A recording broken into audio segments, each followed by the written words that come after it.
کسی نے کہا کہ کوئی ایک آپ صاحب بیان کرتے ہوئے کہہ رہے تھے کہ ہندو، مسلم، سکھ، عیسائی سب ایک ہیں۔ اللہ تعالیٰ چاہتا تو کیا سب کو مسلمان نہ کر دیتا یا سب کو عیسائی نہ کر دیتا، مگر اللہ تعالیٰ چاہتا ہے کہ میرے کچھ بندے میری عبادت کریں، کچھ میری پوجا کریں، کوئی اس کے علاوہ ہوں۔ تو اس کا کیا حکم ہے؟ اور جن لوگوں نے اس کو سننے کے بعد کہا بے شک بے شک، تو ان کا کیا حکم ہے؟ دیکھیں، صاحب نے بالکل ٹھیک بات نہیں کی، بلکہ اللہ تبارک و تعالیٰ نے جیسا کہ قرآن عظیم میں واضح طور پہ سورہ آل عمران کی آیت نمبر 19 میں فرمایا کہ ان الدین عند اللہ الاسلام، کہ بے شک دین تو اللہ کے نزدیک اسلام ہی ہے۔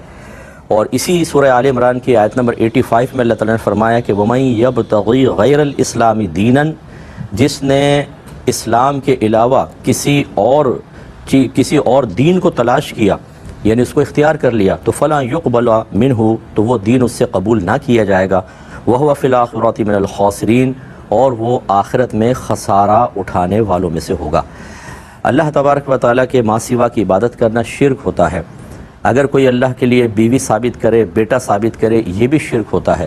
آپ کوئی کہے کہ اللہ تعالیٰ اس شرک سے راضی ہے، حالانکہ جا بجا اللہ تعالیٰ نے قرآن عظیم میں شرک کی مذمت فرمائی، اور یہاں تک فرمایا کہ اگر کوئی اسی حالت میں مر گیا، یعنی حالت شرک میں، وہ ہمیشہ ہمیشہ جہنم میں جائے گا۔ تو کیسے اللہ تعالیٰ اس سے راضی ہو سکتا تھا؟ ایک چیز ہوتی ہے کہ جیسے میں مثال دیتا ہوں کہ ایک بیٹے کو باپ نے بیٹے کو منع کیا، بیٹا ان لڑکوں کے ساتھ مت کھیلنا۔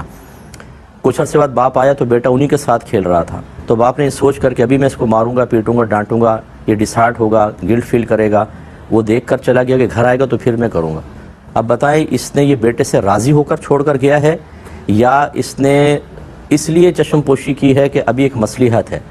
تو آپ یہ کہیں گے کہ مصلحت کی وجہ سے باپ راضی ہو کر دیکھ کر اس کو اجازت دے کر نہیں گیا ہے۔ ایسے اللہ تبارک و تعالیٰ نے مختلف لوگوں کو پیدا فرمایا، ہدایت اور گمراہی کے اسباب مہیا فرما دیے، بعض نے اسباب گمراہی اختیار کر لی۔ اب اگر اللہ تعالیٰ فوری گرفت نہیں فرماتا تو اس کا مطلب یہ نہیں ہے کہ اللہ تعالیٰ اس سے راضی ہے، بلکہ اللہ تعالیٰ ان کو مہلت دے رہا ہے۔ اگر قرآن پڑھا ہوتا تو سب باتیں قرآن میں موجود ہیں کہ اللہ تعالیٰ مہلت دیتا رہتا ہے اور پھر آخرت میں پکڑ لے گا۔ یہ دنیا میں بھی عذاب نازل کر دیا بہت سی قوموں پر، ورنہ آخرت میں پکڑے گا۔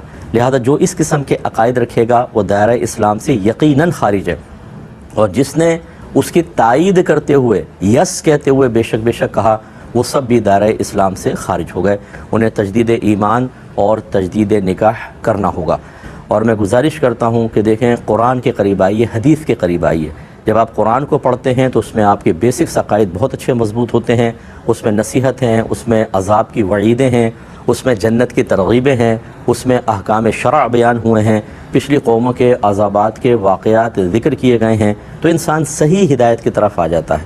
وہ حدیث کو ایسے پڑھیں، فائدہ ہوگا۔ ہماری یوٹیوب پہ تفسیر قرآن تدبر قرآن موجود ہے، جو یہیں پہ میں نے ریکارڈ کروائی تھی، ایپیسوڈ 1 سے دیکھنا شروع کریں، بہت فائدہ ہوگا، اور اس قسم کے کسی بھی گمراہی میں انسان مبتلا نہیں ہوگا۔ ایسے ہمارا درس بخاری پروگرام آتا ہے، وہ بھی یوٹیوب پہ ڈلا ہوا ہے، درس بخاری کے پہلا پروگرام سے دیکھنا شروع کریں، انشاءاللہ بہت ہی امید ہے کہ بہتری ہوگی۔